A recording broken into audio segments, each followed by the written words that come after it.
Now on BBC One, how a car collision actually saved a life. Linda's incredible story as Carol Vorderman investigates this week's mysteries. On tonight's programme, how did a car crash save this woman's life? Why couldn't doctors discover what made 400 people collapse? And what stopped a shark from killing its prey?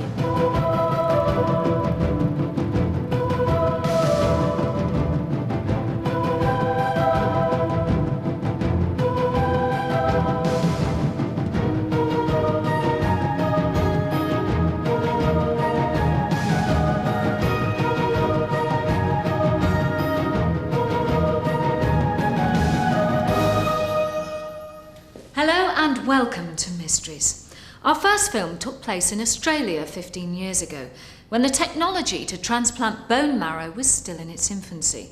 Today, of course, it is relatively a much simpler and safer procedure. But in those days, doctors believed that the only possible matching donors could be your brothers or sisters. The problem for Linda Wiltshire was that she didn't have any.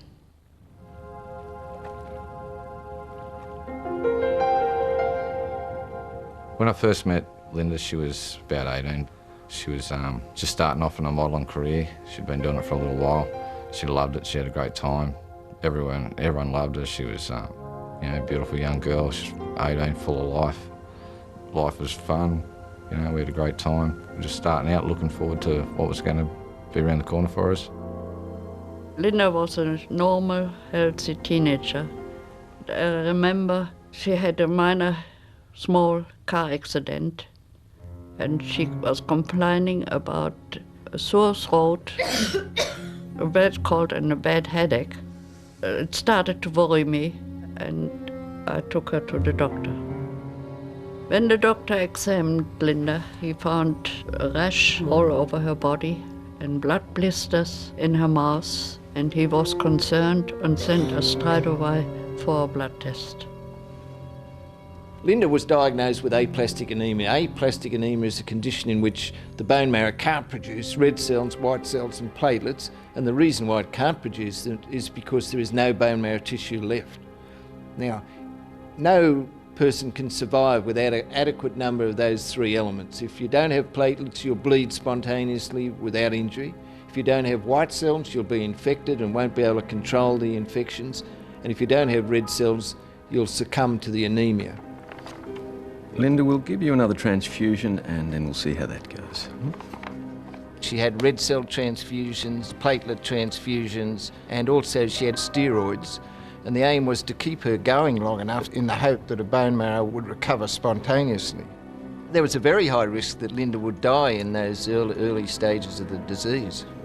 Although doctors could treat aplastic anemia by giving a bone marrow transplant, at this time they thought the donor had to be the patient's brother or sister.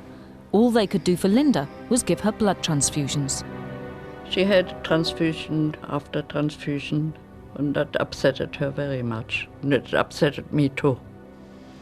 I used to take Linda to the hospital about 3 times a week for her transfusions and treatment. She was having reactions and she was bruising where they put the needles and that in her, and it was a terrible time for her. I explained to Linda's family the seriousness of this disease and told them that there was a fair chance that she might not survive it.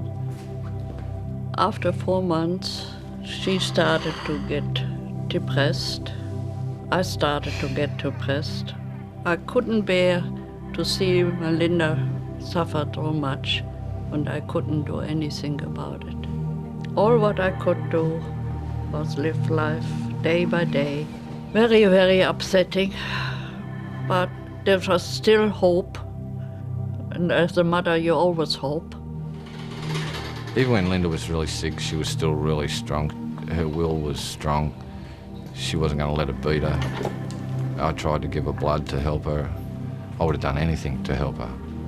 Often Linda would come home from the hospital after a treatment and she'd be sad or depressed or angry.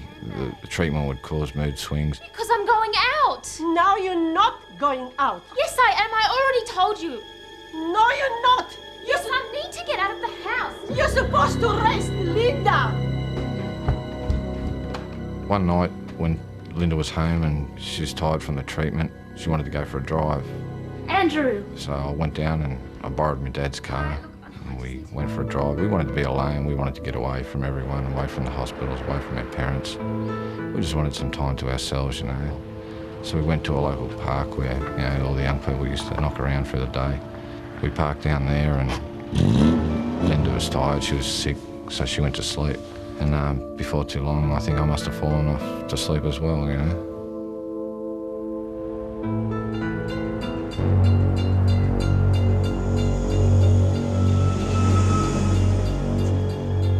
Next thing I knew, Linda woke me up. The car was all lit up. There was a massive headlight coming straight from the back of the car. I tried to get the car out of the road, but I didn't have time. I just grabbed hold of Linda and we just hung on tight.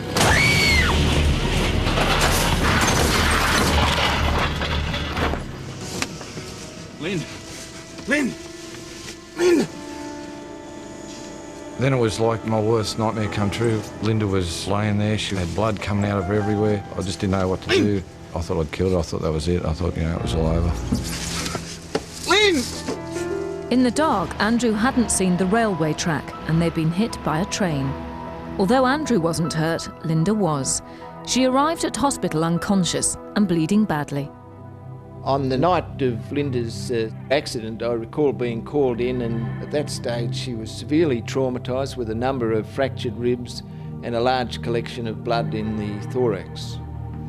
I thought there was a real risk that she would not survive the night, because even a normal person with that amount of trauma could be in trouble, but this was a girl with a marked reduction in platelets and white cells. Yeah, is there nothing else you can tell me? Please, try to be patient. We're doing what we can. I'll be right back. We took her in intensive care that night. She looked bad. She looked really bad. I felt like it was my fault. I felt like I just hadn't taken enough care. It was a stupid thing that had happened. I thought she was going to die and I thought I'd caused it, you know. Yeah, I just sat down in the hallway and put my head in my hands. I couldn't believe it was too much. We were sitting in the hospital and waited and was thinking we will lose our Linda tonight.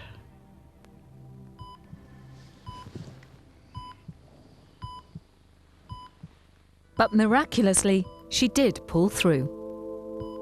I was in intensive care for about a week while they stabilised my blood. I don't have a lot of memories in there, a few, but I was pretty off with the fairies. After a week in intensive care, I was returned to the ward. Every morning, the blood nurses came around and took our blood. All the platelets and things that they were putting into me were just disappearing.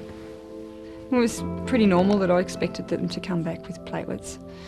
And when she arrived back an hour or so later, she said to me, Linda, we've got the results of your blood test. Your body's made some of its own platelets overnight. What? Isn't that great? I can't believe it. For the first time in 8 months, I'd actually produced platelets of my own. This was just amazing. I'd had 8 months with no platelets. Nobody could believe this. Myself, my family, the nursing staff, the medical staff, they even came back and took blood from me again just to make sure. Linda, they're up again. I think you're on your way. Oh, fantastic. I felt like I was pretty incredible because the whole 8 months I was wishing I could just make one, and I'd made 10,000 overnight. It was pretty unreal. Isn't it wonderful, darling? Just wonderful. Settle down, Mum. I don't know yet. I couldn't believe it when Linda told me that was the first good news after months and months and months. These platelets.